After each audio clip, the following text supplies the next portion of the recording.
Hello, DK institute में आप सभी का स्वागत है। तो हम आपके लिए टेक्निकल का क्लास लेके आए हुए हैं। बिल्डिंग मटेरियल का 50 क्वेश्चन पर डे के अकॉर्डिंग लेके आए हुए हैं guys. UP triple S C JE 2018 के एग्जाम आप ड्यू से वेरी इंपॉर्टेंट क्वेश्चन, साथ में DSSB जेई के लिए अच्छे क्वेश्चन लेके आए हूँ जो प्रीवियस ईयर के एग्जाम में आए हुए हैं। गुप्ता खुरमी और कुछ क्वेश्चन यूज से। तो इस तरह से हम आपको प्रोवाइड करें जो आपकी UP triple S C JE 2018 और DSSB जेई के लिए बहुत ही बेनिफिशियल साबित होगा। चलते हैं अपने क्वेश्चन की तरफ देरी ना करते हुए। क्वेश्चन नंबर फर्स्ट,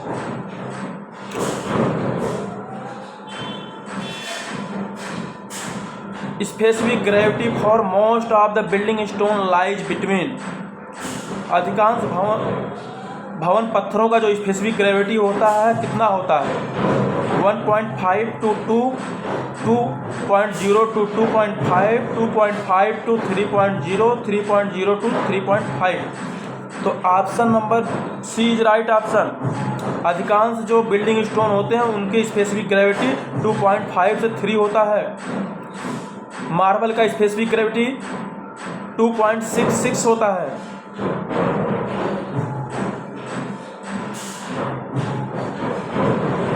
चलते हैं next question, question number 2।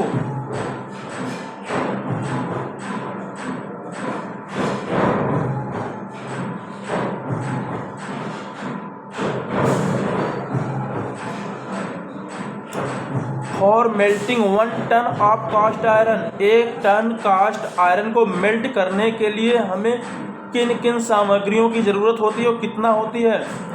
Option 700 meter cube air is required, 20 kilogram lime stone is required, 1 quintal coke is required, all the above. Option number D is right option.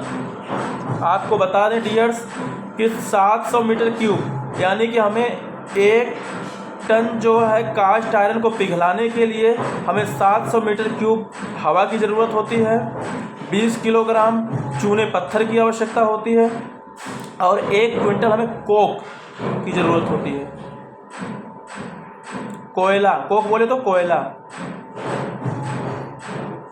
समझ गए guys? चलते हैं next question, question number 3। A volatile substance added to a paint to make its application easy and smooth is known as। यानी कि जो volatile substance, volatile material का use करते हैं उनमें से क्या है? Option base, solvent, vehicle, none of this.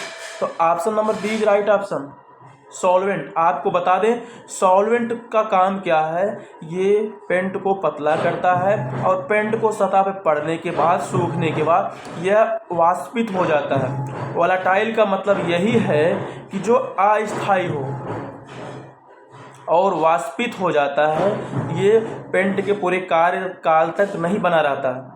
ये पेंट के सतह पड़ने के बाद जैसे जैसे पेंट सूखता है वैसे वैसे ये वाष्पित हो जाता है। तो हमारा सॉल्वेंट क्या होगा? ये वोलेटाइल सब्सटेंस। चलते हैं नेक्स्ट क्वेश्चन पे, क्वेश्चन नंबर 4।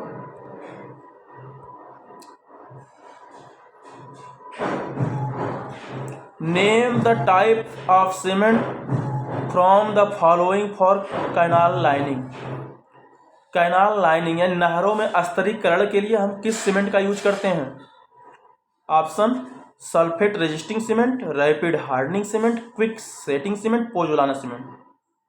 कमेंट बॉक्स में बताइए गाइस क्या होगा, कमेंट करिए। तो यहाँ पे हम यूज करते हैं sulphate resisting cement canal lining के लिए। क्यों करते हैं? क्योंकि देखो नहरों में न जाने कितने केमिकल फ्लो होते हैं, तो उस केमिकल के प्रति सुरक्षा के लिए हम सल्फेट, उसमें अधिकांश सल्फेट ही फ्लो करता है, तो उसके सुरक्षा के लिए हम क्या करते हैं, सल्फेट रेजिस्टिंग सीमेंट का हम लाइनिंग कर देते हैं, स्तरीकरण कर देते हैं, जिससे हमारा नहर जो होता है सुरक्षित हो जाता है। चलते हैं next question, question number 5।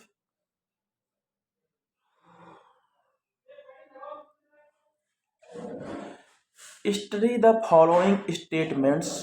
Hydraulic lime is suitable for white washing, fat lime is suitable for white washing, hydraulic lime is suitable for making mortar, fat lime is suitable for making mortar. आपको बता दें guys, hydraulic lime हमेशा mortar में use होता है और fat lime हमेशा white washing में। देखते हैं तो ऑप्शन कौन सा हो, hydraulic lime suitable for white washing, बिल्कुल गलत। सेकंड वाला fat lime is suitable for white washing, ये सही है, ये सही है सेकंड। और hydraulic lime is suitable for making mortar, ये सही, सेकंड और थर्ड। सेकंड और थर्ड किस ऑप्शन में सही है guys, option number B is right option. समझ गए, यानी कि हाइड्रोलिक लाइम मोर्टार में यूज होता है। कभी कभी पूछता है कि जल के अंदर स्ट्रक्चर बनाने के लिए, जल के अंदर जलीय संरचना के लिए किस लाइम का यूज करते हैं, तो वहाँ भी हम हाइड्रोलिक लाइम ही लगाते हैं। और वाइट वॉशिंग, प्लास्टरिंग, ये सब में हम किसका यूज करते हैं, इन सब में हम यूज करते हैं फैट लाइम का, शुद्ध चूने का। समझ गए गाइज, चलते हैं next question, question number 6। Question number 6, the commonly use drawing oil for oil paints. तो ऑयल पेंट में हम ड्राइंग ऑयल का यूज जो करते हैं वो क्या है, option A olive oil, B linseed oil, kerosene oil, estate oil. तो गाइज आपको बता दें, ऑयल पेंट में जो हम ऑयल के फॉर्म में यूज करते हैं ड्राइंग ऑयल के रूप में, तो आपका यहाँ पे जो है ड्राइंग ऑयल के फॉर्म में जो यूज होता है ड्राइंग के लिए, शोषक के लिए, वो होता है एसीटेट ऑफ लेड। गाइस आप समझ रहे होंगे ड्राइंग ऑयल क्या होता है, ड्राइंग ऑयल नहीं, मीन्स जो ड्राइंग के लिए जो ऑयल यूज करते हैं शोषक के रूप में, यानी ड्राइंग मटेरियल, वो होता है acetate of lead. Option number D is right answer. चलते हैं next question, question number 7, formula for quick lime is. Quick lime का फार्मूला क्या होता है, ऑप्शन कैल्शियम CaCO3, CaOH को whole twice, CO3CO2, none of this. तो यहाँ पे हो जाएगा गाइज आपका नॉन ऑफ दिस एबव, इनमें से कोई नहीं सही है। आपको बता दें क्विक लाइम का जो फार्मूला होता है वो होता है कैल्शियम ऑक्साइड, CaO। समझ गए, क्विक लाइम का फार्मूला CaO होता है, कैल्शियम ऑक्साइड। चलते हैं next question, question number 8, plywood is normally available, यानी हमारे पास जो प्लाईवुड अवेलेबल होता है किस थिकनेस में अवेलेबल होता है, 1 mm थिक, 2 mm थिक, 2 से 3 mm थिक, 3 से 4 mm थिक। तो ज़्यादातर जो हमारे पास अवेलेबल होता है वो 3 से 4 mm थिकनेस में अवेलेबल होता है। Option number D is right option. चलते हैं next question, question number 9।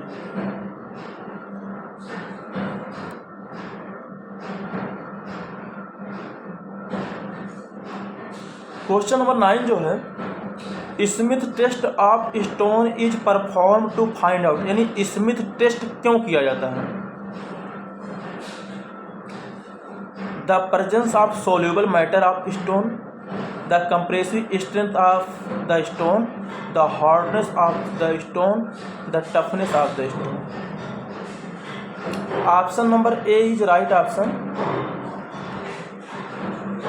Stone में सोल्यूबल यानी घुलनशील पदार्थों की जानकारी प्राप्त करने, कहीं कहीं आपको आता है कीचड़, यानी स्टोन में कीचड़, मर्ड की उपस्थिति ज्ञात करने के लिए हम स्मिथ टेस्ट करते हैं। एक होता है स्मिथ टेस्ट, एक होता है स्मिथ हैमर टेस्ट। दोनों में डिफरेंट क्या है, इसमें होता है स्मिथ टेस्ट, उसमें होता है स्मिथ, स्पेलिंग स्मिथ का सेम होता है, बस वहाँ पढ़ते हैं स्मिथ हैमर टेस्ट, तो वो होता है आपका टफनेस ज्ञात करने के लिए। दोनों में यही डिफरेंट है, वहाँ हैमर लग जाए तो आप कंफ्यूज ना होना स्मिथ और स्मिथ में, बस वहाँ हैमर उसके साथ जरूर लगा होगा, वो हो जाएगा आपका टफनेस टेस्ट के लिए। चलते हैं next question, question number 10, refractory brick resist, यानी रिफ्रैक्टरी ब्रिक जो होता है क्या रजिस्ट करता है, किसका प्रतिरोध करता है। Option high temperature, chemical action, dampness, all the above. तो गाइज आप लोग ऑल द एबव लगा रहे हैं, नहीं, आधा सही नहीं होगा, आपका हो जाएगा हाई टेम्परेचर। अभी एक क्वेश्चन आपको पहले कराए हुए हैं कि जो हमारा रिफ्रैक्टिव ब्रिक होता है क्यों यूज किया जाता है, तो ये टेम्परेचर को सहन करने के लिए भट्टियों में यूज किया जाता है, इसका यूज भट्टियों में किया जाता है, फर्नेस में। चलते हैं next question, question number 11। Question number 11, knots in timber are. Timber में एक ऐसा दोष पाया जाता है जिसको नोट्स बोलते हैं, क्या होगा? Defects caused by crushing fibre, splits radiating from the centre, speckled strength, sign of branches cut off. तो option number D is right option. यानी क्या होता है, जब कभी अनियमित तरीके से टिम्बर यानी पेड़ के जो शाखाएं कट जाती हैं और वहाँ पे एक दाग बन जाता है, जिसके जो फाइबर्स होते हैं, रेज होते हैं, वो कुछ अनियमित ढंग से गठित हो जाते हैं, तो वहाँ पे हमारा एक गांठ बन जाता है जिसको हम बोलते हैं नॉट। इसलिए हमारा sign of branches cut off, ये option number D is right option. चलते हैं next question, question number 12। Crushing strength of good building stone should be more than. एक अच्छे भवन पत्थर का जो क्रशिंग स्ट्रेंथ है, संदलन सामर्थ्य है, किससे अधिक होना चाहिए? 50 मेगापास्कल, 100 मेगापास्कल, 150 मेगापास्कल, 200 मेगापास्कल। तो option number B is right option. यानी कि अच्छे भवन पत्थर का जो क्रशिंग स्ट्रेंथ है वो 100 मेगापास्कल से अधिक होना चाहिए, या फिर 1000 किलोग्राम पर सेंटीमीटर स्क्वायर से अधिक होना चाहिए। दोनों में से जो आए दोनों सही है। 1000 kg पर सेमी स्क्वायर। ओके गाइस, चलते हैं next question, question number 13। In brick masonry the bond produced by laying alternate headers and stretcher in each course is known as English bond, double Flemish bond, zigzag bond, single Flemish bond. तो option number D is right option, single Flemish bond.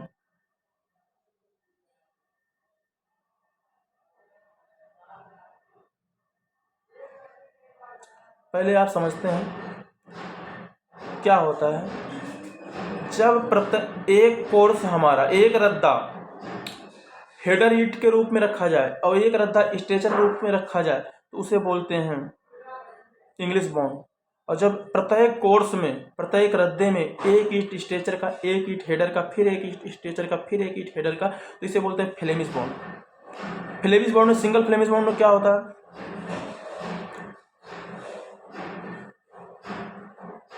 Sorry यहाँ पे आपका option number B right option होगा, double Flemish bond. क्या होगा? Double Flemish bond होगा। Actually क्या है, यहाँ पे मेंशन नहीं किया गया है कितनी थिकनेस की वॉल है। हम यहाँ अगर एक ईंट मोटाई की वॉल लेंगे तो हमारा डबल फ्लेमिश बॉन्ड होगा, और अगर 1.5 ईंट की मोटाई या इससे अधिक मोटाई की लेंगे तो हमारा सिंगल फ्लेमिश बॉन्ड होगा। एक्चुअली क्या होता है ना, अगर एक ईंट मोटाई का होगा तो जो हम फेस के तरफ अगर हम हेडर स्ट्रेचर देंगे तो बैक के तरफ भी हमारा स्ट्रेचर हेडर का फॉर्म बनता चला जाएगा, तो इसलिए वहाँ डबल फ्लेमिश बॉन्ड होगा। जो हमें स्ट्रक्चर फेस में दिखाई दे रहा है वही बैक में दिखाई देगा, अर्थात वो डबल फ्लेमिश बॉन्ड। यानी फेस में फ्लेमिश हो गया, बैक में इंग्लिश हो गया, तो उसको हम सिंगल फ्लेमिश बॉन्ड बोलते हैं। समझ गए गाइस? चलते हैं नेक्स्ट क्वेश्चन पे, question number 14।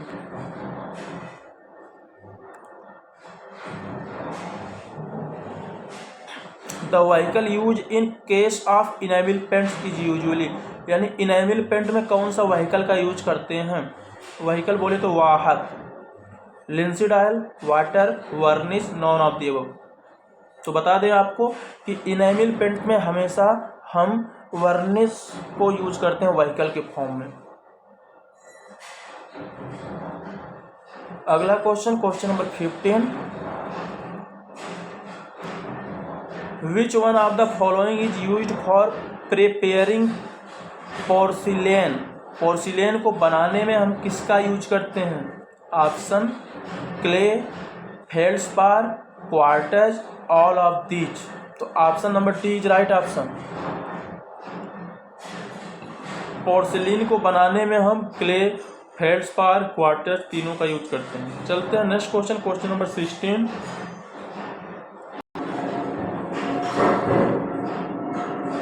Which of the following gradients exert maximum influence on properties of steel? Steel के प्रॉपर्टी को सबसे ज़्यादा प्रभावित करने वाला तत्व कौन सा है? Iron, carbon, manganese, sulphur. Option number B is right option, carbon. यानी कि हमारे स्टील को सबसे ज़्यादा प्रभावित अगर कोई करता है तो कार्बन करता है। कार्बन की मात्रा कम ज़्यादा होने से ही mild steel, steel, cast iron, wrought iron divide हो जाते हैं अलग अलग भाग में। समझिए गाइस। चलते हैं next question, question number 17।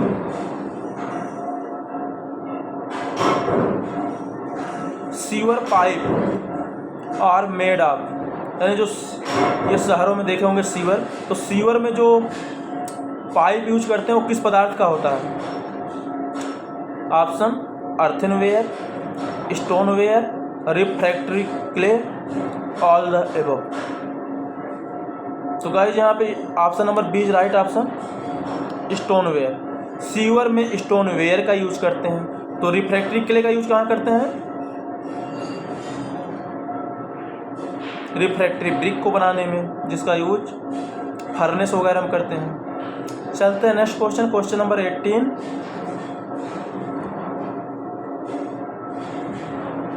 The portion of brick cut to form angle other than right angle in plane is known as, यानी कि जब हम राइट एंगल यानी समकोण के अलावा किसी अन्य कोण पर काटते हैं ब्रिक को तो उसको क्या बोलते हैं?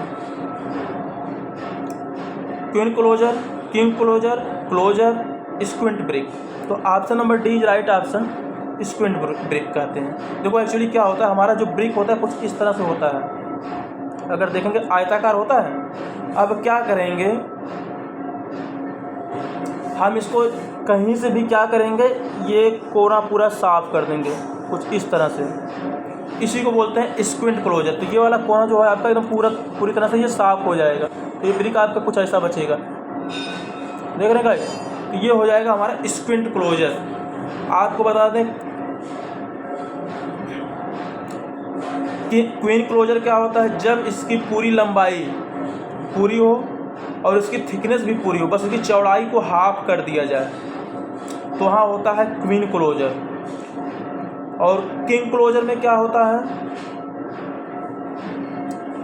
इसकी एक साइड की लंबाई को हाफ कर देते हैं और एक साइड की चौड़ाई को हाफ कर देते हैं। जैसे देख लेते हैं फिगर में आप, ये हमारा ब्रिक है। अब इसको मान लो ये हमारा लेंथ हाफ कर दें, यहाँ विड्थ हाफ कर दें, ये जो हम कट मारते हैं, ये वाला भाग कट कर देंगे पूरा, ये जो हम कट मारते हैं ये हमारा हो जाता है किंग क्लोजर। समझिए गाइस। चलते हैं next question, question number 19।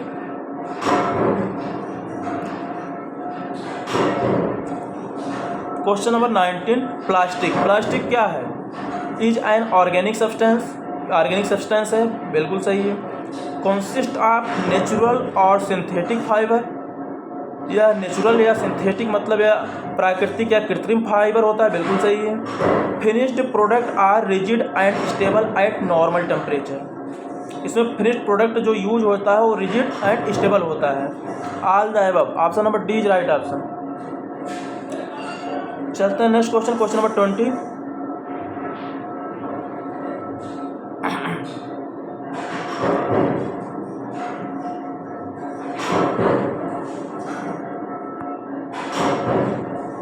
Pig iron made from haematite ores free from sulphur, phosphorus and copper is known as, यानी कि हमारा जो कच्चा लोहा है अगर हम हेमेटाइट से तो बना ही रहे हैं लेकिन वो फ्री होना चाहिए sulphur, phosphorus, copper. Sulphur, phosphorus, copper से अगर वो फ्री है तो हम उसको क्या नाम देंगे? तो उसका नाम होगा guys, option number A is right option, Bessemer pig. ऐसा कच्चा लोहा जो सल्फर फास्फोरस कॉपर से फ्री हो, मुक्त हो, वो होगा बेसमेर पिग, बेसमेर कच्चा लोहा। अगला क्वेश्चन, क्वेश्चन नंबर 21।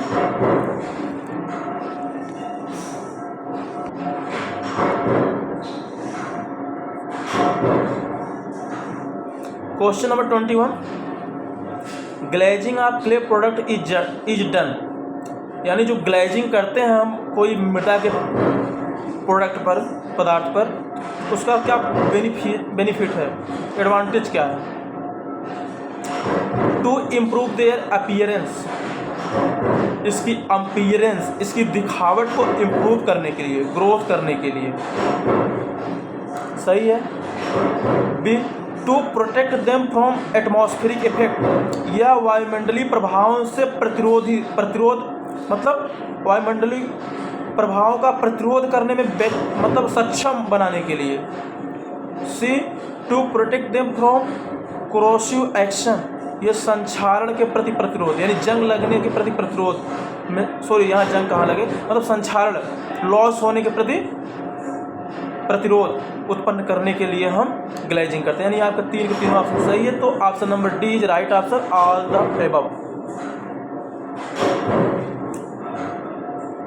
समझ गाइज, यानी अपीयरेंस, दिखावा अच्छा करने के लिए, वायुमंडल के प्रति अच्छा प्रतिरोध व्यक्त करने के लिए, कोरोसिव एक्शन के प्रति प्रतिरोध व्यक्त करने के लिए ये हम ग्लेजिंग करते हैं।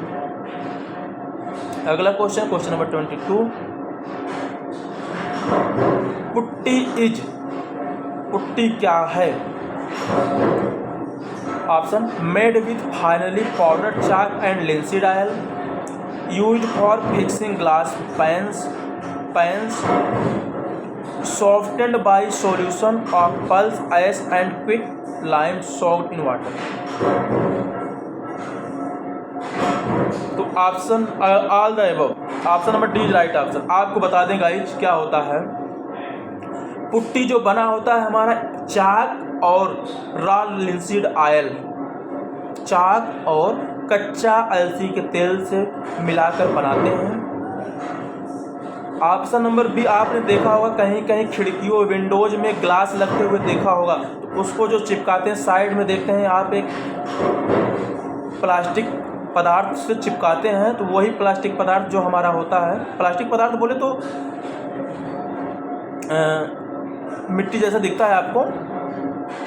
प्लास्टिक का मतलब यहाँ प्लास्टिक नहीं है, प्लास्टिक का मतलब यहाँ सुघट से, मैं बोला प्लास्टिक मतलब यहाँ सुघट से है, मतलब जो हम उसको चिपकाते हैं मिट्टी जैसा लगता है, तो वो होता है हमारा पुट्टी। तो ऑप्शन नंबर बी भी सही है। और soften by soluble of pulse isles, यानी पल्स आइल्स और क्विक लाइम में हम पानी के साथ जब इसको मिक्स करते हैं तो इसको हम सॉफ्ट बना देते हैं, मतलब सॉफ्टनेस इसमें पैदा कर देते हैं। तो हमारा option number D is right option. चलते हैं next question, question number 23। Sapwood consist of innermost annual rings around the pith, portion of timber between hardwood and cambium layer, thin layer below the bark, thin fiber which extend from the pith outward and hold the annual ring together। तो यहाँ पे आपका option number B is right option. Sapwood जो होता है वो hardwood और cambium layer के बीच का पार्ट होता है। ऑप्शन नंबर ए की बात करें, इनर मोस्ट एनुअल रिंग जो होता है अराउंड द पिथ, उसको हार्डवुड बोलते हैं। ऑप्शन नंबर सी अगर बात करें, thin layer below the bark, bark के जस्ट नीचे जो थिन लेयर होता है उसको हम बोलते हैं cambium layer. Option number B D की बात करें, thin fibre which stand from pith to pith outward and hold the annual ring, यानी कि जो पिथ से निकल करके जो एनुअल रिंग यानी आउटवर्ड जो फ्लो करता है वो होता है हमारा मेडुलरी रेज। तो आपके 4 के 4 ऑप्शन आज क्लियर हो गए होंगे गाइज, और इस क्वेश्चन का जो option number B is right option. चलते हैं अगला question, question number 24।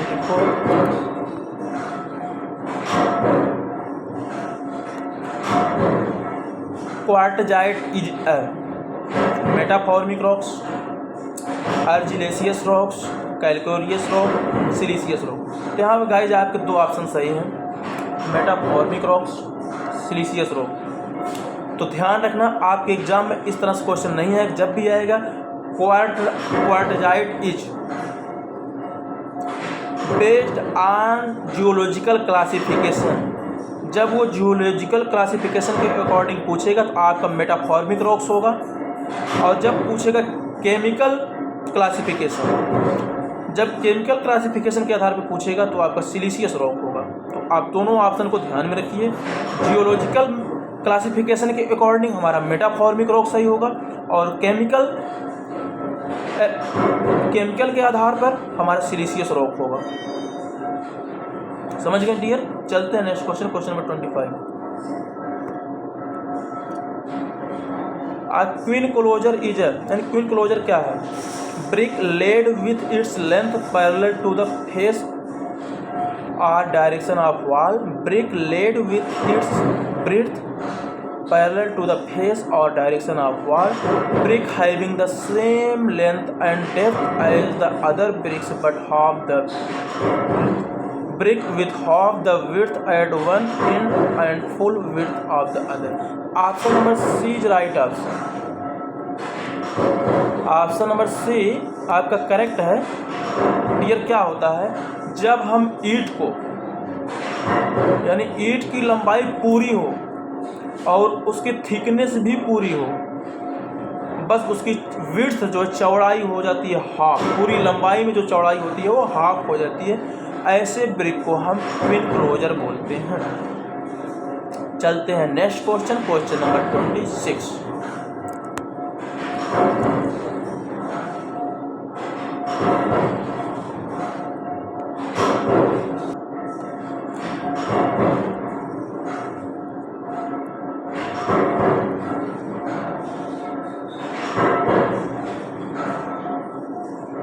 Question number 26, quick lime. Quick lime क्या है? क्विक लाइम का दूसरा क्वेश्चन आ गया। Generates heat when added to water, reacts with carbon dioxide, may be use for white washing, all the above. Option number D is right option. Oh my God, क्या हो रहा है यार?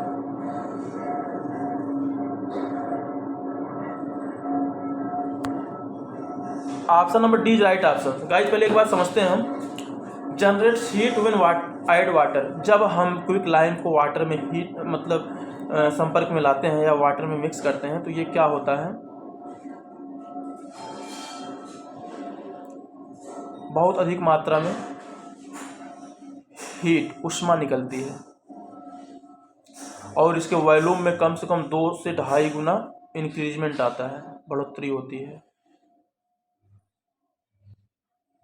और मे be use for white washing, इसका use white washing में करते हैं। तो ये आपके तीनों ऑप्शन सही हैं, तो all the above is right option. चलते हैं नेक्स्ट क्वेश्चन पे, question number 27। Quick lime is, quick lime वहाँ भी था, क्विक लाइम यहाँ भी, बस डिफरेंट थोड़ा सा क्वेश्चन का जो ऑप्शन है वो डिफरेंट है। चलते हैं, क्विक लाइम क्या है? Calcium carbonate, calcium oxide, calcium hydroxide, none of the above. तो गाइस आपको बता दें क्विक लाइम जो होता है वो कैल्शियम ऑक्साइड होता है। Option number B is right option. Formula क्या होता है? CaO, CaO।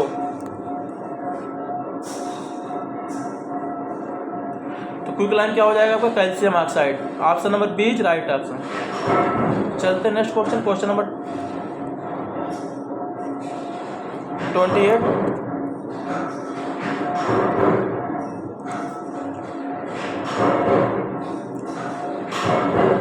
Lee Chatelier device is used for determining, Le Chatelier device का यूज कहाँ करते हैं? Setting time of cement, soundness of cement, tensile strength of cement, compressive strength of cement. तो option number B is right option,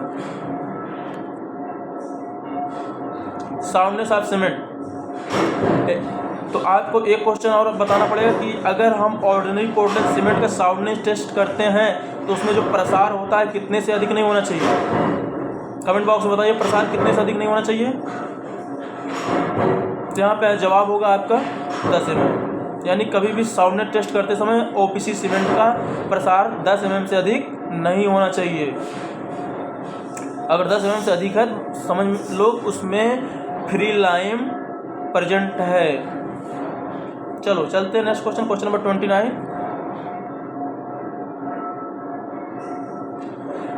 according to IS 399/1963 the weight of the timber is specified, यानी जो timber specified किया जाता है उस किस moisture पे specified किया जाता है? 8% moisture content, 10% moisture content, 12% moisture content, 14% moisture content, क्या होगा गाइस? कमेंट बॉक्स में बताइए। Option number C is right option. 12% moisture content पे टिम्बर का वेट स्पेसिफाइड किया जाता है। तो गाइज इंपॉर्टेंट यहाँ पे 12% तो आप सभी को लगभग पता ही होगा, बट यहाँ पे जो ज़्यादा इंपॉर्टेंट है आजकल के क्वेश्चन में आपका जो IS कोड पूछता है, तो ये आपका इंपॉर्टेंट कुछ ज़्यादा इंपॉर्टेंट हो जाता है। IS 399/1963 ये IS कोड ध्यान रखिए। यानी टिम्बर का कोई क्वालिटी पूछता है, टिम्बर का एडवांटेज पूछता है, टिम्बर का डिसएडवांटेज या टिम्बर के बारे में कुछ भी पूछता है तो ये आपको कोड याद रखना है। IS 399/1963 टिम्बर से रिलेटेड कोई भी कोड अगर आपसे पूछे तो ये 399/1963 याद रखना है। ओके गाइज, चलते हैं next question, question number 30। Spirit वर्निश generally consist of, spirit वर्निश जो होता है वो किससे बना होता है? Option oil wax and resin, alcohol wax and turpentine, pigment and synthetic resin, spirit and coeliac. तो गाइज आपको बता दें यहाँ पे option number D is right option, spirit and coeliac. Spirit वर्निश जो होता है स्प्रिट एंड सिलाइक का बना होता है। चलते हैं next question, question number 31।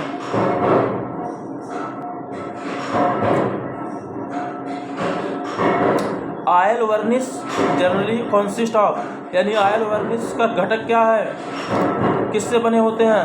Option synthetic resin and spirit, oil wax and resin, resin oil and turpentine, spirit oil and wax. तो option number C is right option. पिछले क्वेश्चन में इस क्वेश्चन में देखो क्या अंतर है guys. Oil varnish resin oil and turpentine से बना होता है,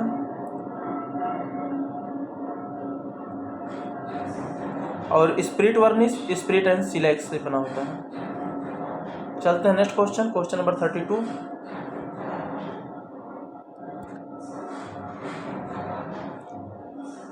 plastics are compound of carbon with element, यानी प्लास्टिक का जो निर्माण होता है कार्बन के साथ साथ उसके और कौन कौन से घटक होते हैं? Hydrogen, nitrogen, oxygen, all of these. तो गाइज यहाँ पे option number D is right option, all of these. Hydrogen, nitrogen, oxygen के साथ साथ all of these, sorry carbon के साथ साथ हाइड्रोजन, नाइट्रोजन, ऑक्सीजन भी मौजूद होते हैं। अगला question, question number 33।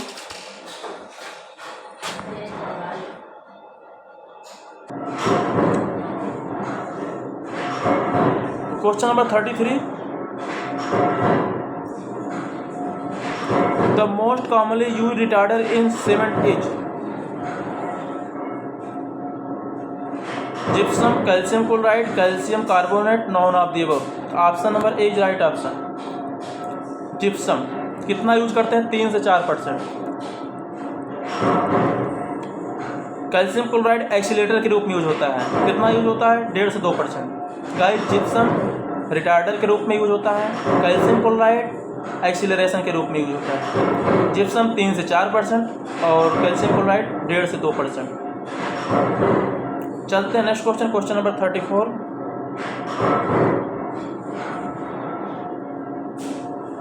The cement becomes unsound by the presence of excess, यानी सीमेंट किसके प्रेजेंटी में अनसाउंड हो जाता है? Sulphur, magnesia, lime, all of above. Option number D is right option. यानी जो सीमेंट होता है सल्फर, मैग्नीशिया, लाइम की उपस्थिति में ये अनसाउंड हो जाता है। गाइज आपको बता दें जब इसमें सीमेंट में फ्री लाइम प्रेजेंट रहेगा तो हम ली चाइल्डलर मेथड से ज्ञात करेंगे अनसाउंडनेस टेस्ट, और जब मैग्नीशिया प्रेजेंट रहेगा तो ऑटोक्लेव टेस्ट से हम अनसाउंड टेस्ट करते हैं, और सल्फर प्रेजेंट रहेगा, इसका कोई टेस्ट नहीं है, फिर भी हम ऑटोक्लेव मेथड से हम इसकी मात्रा ज्ञात कर सकते हैं। तो चलते हैं next question, question number 35। Resin और रेजिन होता है not soluble in water, soluble in spirit, used in वर्निश, left behind on evaporation of iron. तो डियर्स यहाँ पे अगर देखा जाए ऑप्शन नंबर ए भी सही है। रेजिन जो होता है जल में घुलनशील नहीं होता है, स्पिरिट में घुलनशील होता है और वर्निश में यूज होता है। तो यहाँ पे आपके 3 के तीनों ऑप्शन सही हैं, लेकिन बेस्ट ऑप्शन चूज करना है तो यूज्ड इन वर्निश टिक करना। तो गाइस वैसे यहाँ डी ऑप्शन की जगह ऑल द एबव होना चाहिए, तो नहीं है, तो फिर हम कौन सा चूज करेंगे? ऑप्शन नंबर सी चूज करेंगे, क्योंकि सबसे बेस्ट सबसे सटीक वही ऑप्शन है आपका। तो आज का 35 क्वेश्चन कंप्लीट हो गया गाइज। कुछ क्वेश्चन कल के छूट गए थे, तो हम पहले उसको कंप्लीट कर लें। जो हमें 50 क्वेश्चन कराना है, 15 क्वेश्चन हम वहाँ से करवाते हैं। चलते हैं next question. Pick up the correct statement from the following. Steel produced by open hearth process is milder than the obtained by the Bessemer process. सही है। Engineers prefer open hearth steel for structural purpose as it is more homogeneous समांगी होना चाहिए। Basic Bessemer process is suitable for converting poor or containing a large proportion of sulfur and phosphorus into steel। ये भी सही है। तो आपका option number D is right option, all the above. चलते हैं next question, question number 57।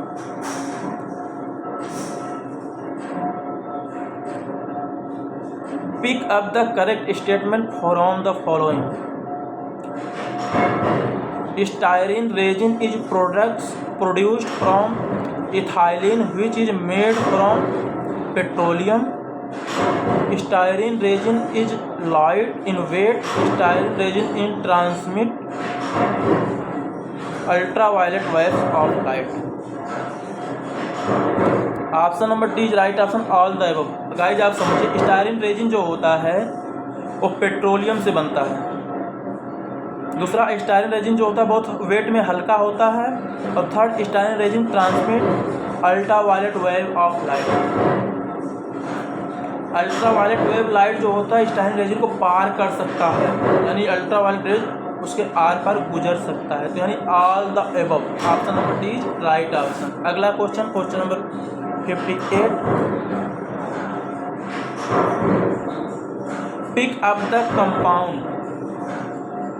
Responsible for early strength of cement from the following. Tricalcium aluminate ferrite, tricalcium silicate, tricalcium aluminate, dicalcium silicate. तो यहाँ पे हो जाएगा option number, tricalcium aluminate कहाँ है? Tricalcium silicate, option number B is right option. Guys आपको बता दें, अर्ली स्ट्रेंथ जो प्राप्त होता है, रिस्पॉन्सिबल होता है, वो होता है ट्राई कैल्शियम सिलिकेट। और अल्टीमेट स्ट्रेंथ के लिए जो रिस्पॉन्सिबल होता है वो डाई कैल्शियम सिलिकेट होता है। और अर्ली सेटिंग जो अर्ली सेटिंग के लिए जो रिस्पॉन्सिबल होता है वो डाई कैल्शियम एल्यूमिनेट होता है। चलते हैं next question, question number 59। Pick up the correct statement from the following. The average crushing strength of hand mould brick is 6000 ton per metre square. The average tensile strength of hand mould brick is 200 ton per metre square. The average shearing strength of hand mould brick is 600 ton per metre square. All the. तो guys आपको बता दें, यहाँ पे आपका option number D is right option. 3 के तीनों option जो दिए हुए हैं सही है। आपको एक बात और बता दें, हैंड ब्रिक यानी हैंड मोल्डेड ब्रिक जो होता है वो सुपीरियर होता है more than machine moulded brick. यानी हैंड मोल्डेड ब्रिक जो होता है इसको ज़्यादा वरीयता दिया जाता है मशीन मोल्डेड ब्रिक की अपेक्षा। तो ये जो हम आपको 3 क्वालिटी बताए हैं ये हैंड ब्रिक मोल्डेड है, यानी इसका जो क्रशिंग स्ट्रेंथ होता है वो 6000 टन पर मीटर स्क्वायर होता है, और इसका टेंसाइल स्ट्रेंथ जो होता है 200 टन पर मीटर स्क्वायर होता है, और इसका एवरेज शियरिंग स्ट्रेंथ जो होता है वो 600 टन पर मीटर स्क्वायर होता है। 6200 600 इस तरह से याद रखना। चलते हैं next question number 60। Pick up the correct statement from the following. The distinct plane of division along with a stone can easily be split is called natural bed of stone. The natural bed of sedimentary rock is along the plane of stratified. The natural bed of igneous rock is not defined. Option all the above. तो option number D is right option. तो अब इसको समझ लेते हैं guys, इसमें क्या कहा जा रहा है। देखो एक्चुअली क्या होता है,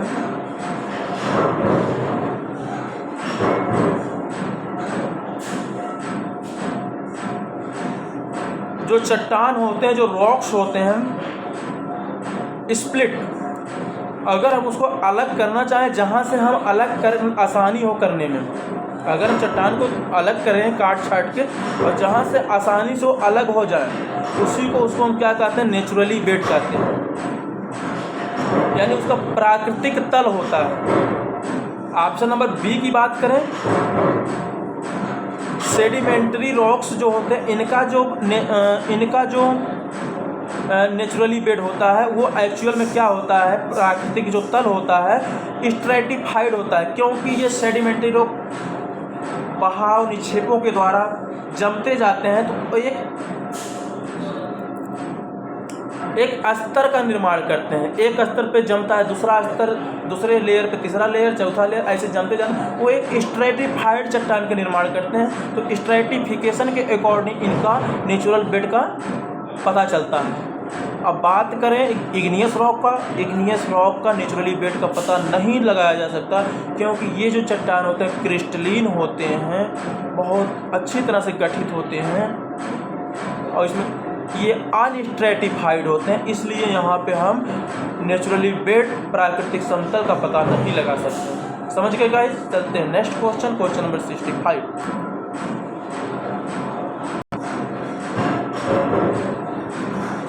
Pick up the correct statement.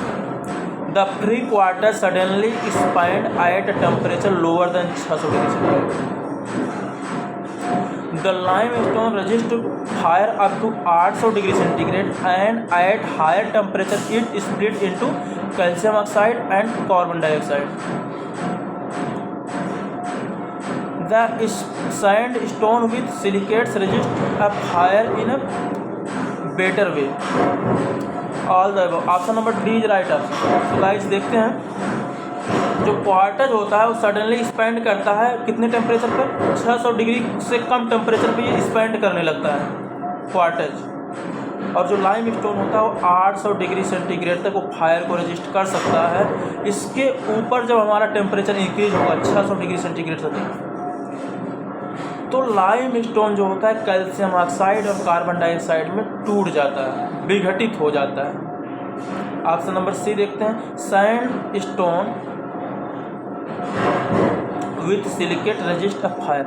Silicate के साथ, यानी जो इसका सिलिकेट घटक होता है वो फायर का अच्छा प्रतिरोधी होता है। तो option number D is right option. चलते हैं next question number 62। Pick up the correct statement from the following. The heating of material to redness in contact with air is known as calcination. यानी कि जब हम इसको heat करते हैं तो इस एयर के संपर्क में इसको कैल्सिनेशन कहते हैं। क्या कहते हैं? निस्तापन। The property of lime by which it sets or hardness in time place having no free calcination of air is called setting. यानी कि जब या सेट होता है, जमता है, हार्ड होता है, तो इसको हम क्या नाम देते हैं? सेटिंग, जमाव। The product that remains after calcination of limestone is called lime. निस्तापन के बाद, चूना पत्थर के निस्तापन के बाद हमें जो प्राप्त होता है उसे हम लाइम का नाम देते हैं। तो option number D, all the above. अगला question number 63। Pick up the correct statement. The lime in excess makes the cement unsound and causes the cement to expand and disintegrate. The silica in excess makes the cement stronger, but its setting time also increase. The excess amount of alumina weakens and cement weakens the cement. तो option number D is right option, all the above. Guys आपको बता दें, अगर चूना की मात्रा अधिक होगा तो ये सीमेंट को अनसाउंड बना देगा और बहुत ही क्षतिकारक हो जाएगा, हानिकारक हो जाएगा। और सिलिका क्या होता है? ये सीमेंट को स्ट्रेंथ प्रदान करता है, लेकिन अगर इसकी मात्रा अधिक हो जाती है तो ब्रिटल हो जाता है। और इंक्रीज सेटिंग टाइम को इंक्रीज कर देता है। सीमेंट का जो जमाव है ना वो बहुत लंबा समय लेगा अगर हमारी सिलिका की मात्रा अधिक हो जाएगी। और एक्सेस अमाउंट ऑफ एल्यूमिना की मात्रा अधिक होगा तो सीमेंट को वीकनेस प्रदान करेगा। समझ रहे हो ना गाइस? वीक हो जाएगा। ऑल द अबव सही है। अगला question number 64। Pick up the correct statement from the following. The percentage of absorption for 5 bricks varies from 5 से 10%. The percentage of silica in silica bricks is extend about 95-97%. Roughly 1 से 2% of lime in silica bricks added to act binding material. All the above. तो यहाँ पे आपका option number D is right option, all the above. Guys आपको बता दें, जो fire brick होता है उसका वाटर एब्जॉर्प्शन बहुत कम होता है, 5 से 10%। और जो हमारा नॉर्मल ईट होता है फर्स्ट क्लास का उसका 20%, सेकेंड क्लास का 22%, थर्ड क्लास का 25%। समझ गया ना? फायर ब्रिक का वाटर एब्जॉर्प्शन जो होता है वो होता है 5 से 10%। और अगर हम सिलिका ब्रिक की बात करें आप, तो उसमें सिलिका की मात्रा 95-97% होती है। गाइज आप यहाँ कंफ्यूज ना होना, एक नॉर्मल ब्रिक में सिलिका की मात्रा 50 से 60% होती है, लेकिन यहाँ 95-97% देख के कंफ्यूज ना होना। यहाँ सिलिका ब्रिक की बात की जा रही है। सिलिका ब्रिक वही होगा जिसमें सिलिका की मात्रा सबसे अधिक होगी। और 1 से 2% इसमें लाइम मिलाया जाता है, इसलिए कि ये जो होता है, जो इतने भी ब्रिक के जो मटेरियल है उनको बाइंडिंग के काम करें, उनको एक दूसरे से अच्छे से बांध कर रखे, इसलिए हम वहाँ पे 1 से 2% लाइम का यूज करते हैं। तो option number D is right option. समझ गए होंगे गाइज आप लोग। चलते हैं next question number 65। Pick up the correct statement. The phenol is carbolic acid. The phenol is either extracted from coal tar or prepared from benzene. Phenol reacts with formaldehyde to form phenol formaldehyde resin. Option number D is right option. Phenol जो होता है वो carbolic acid होता है।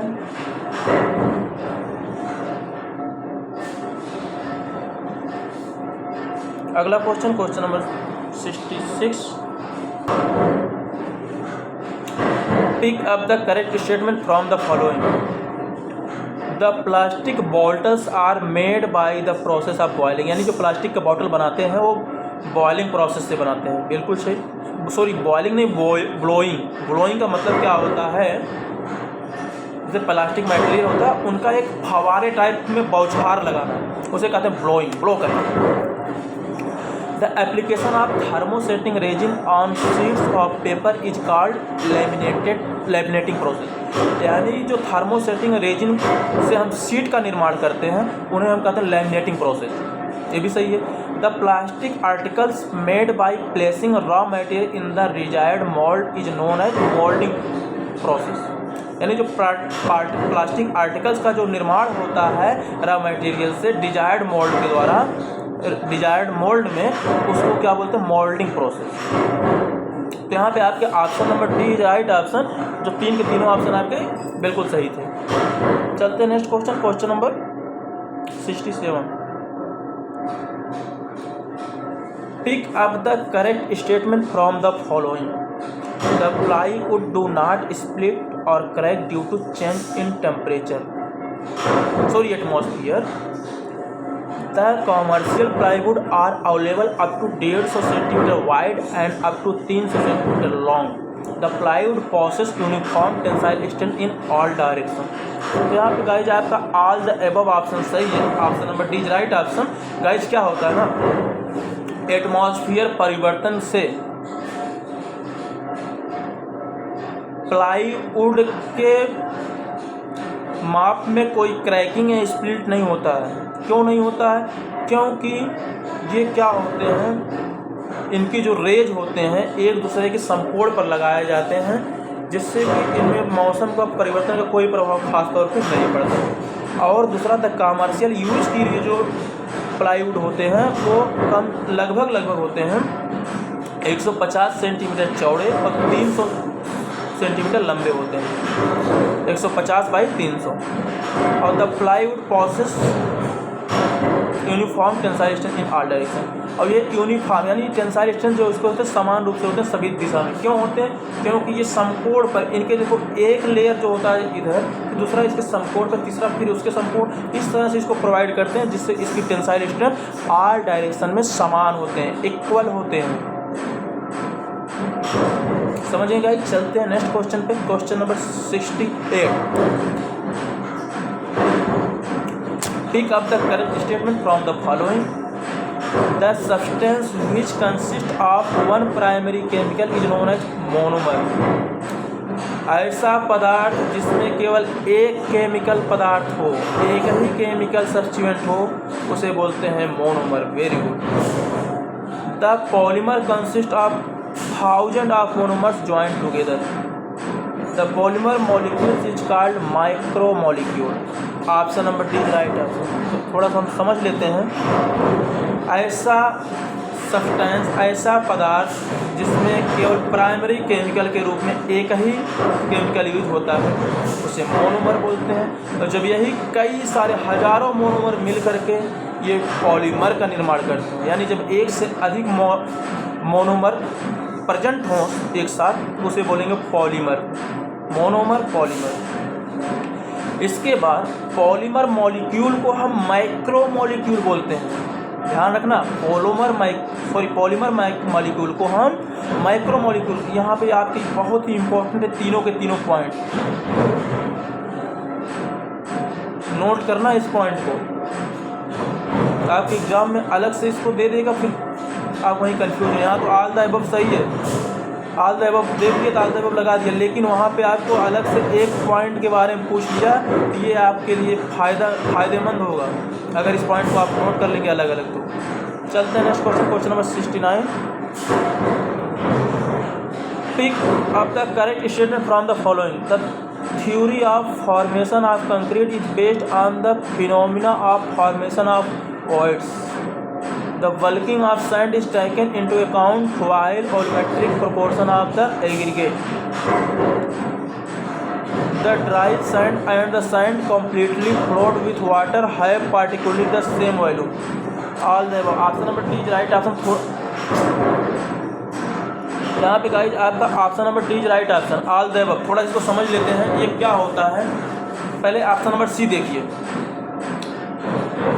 ये flow कर रहा है वाटर की तरह बिहेव करने लगा। इसका मतलब जो इसका सैंड का जो वॉल्यूम होगा ना, वो ड्राई सैंड के इक्वल होगा। क्यों होगा ऐसा? होता क्या है एक्चुअली, जब अगर पानी की मात्रा 5 से 6% होता है तो इसका बल्किंग बहुत अधिक होता है।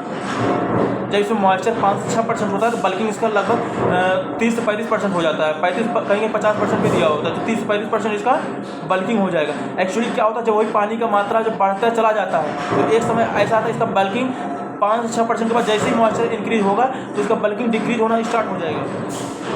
और ये कह रहा है फ्लोटिंग हो रहा है। जब फ्लोटिंग के केस में क्या होगा, बल्किंग तो जीरो हो जाएगा। ऐसे में हम इसका वॉल्यूम की अंदाज़ा अगर लगाएंगे तो वॉल्यूम इसका ड्राई सैंड के इक्वल हो जाएगा। ये बात कंफ्यूज नहीं होना है आपको। यानी कि जैसे ही 5 से 6 क्या होता है, 5 से 6% जब वह मॉइस्चर इंक्रीज करता है तो इसका बल्किंग डिक्रीज होना स्टार्ट होता है। और अगर ये फ्लोट की बात करें तो फ्लोट कंडीशन में क्या होगा, इसकी वॉल्यूम ड्राई सैंड के इक्वल होती है।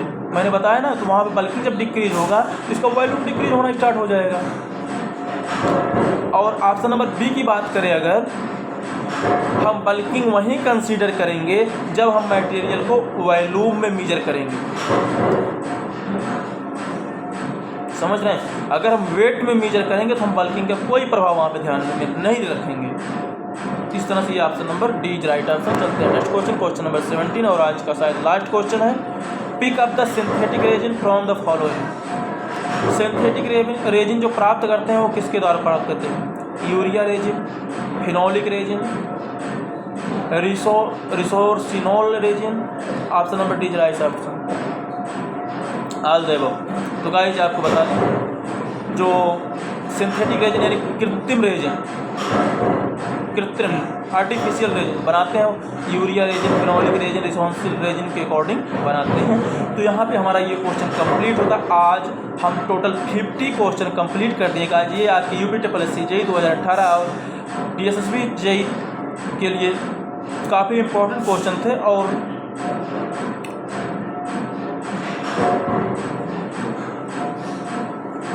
कल गाइज हमारा मैराथन क्लास होने वाला है, जिसमें लगभग 450 से 500 क्वेश्चन हम आपको शाम 7 बजे कराने वाले हैं।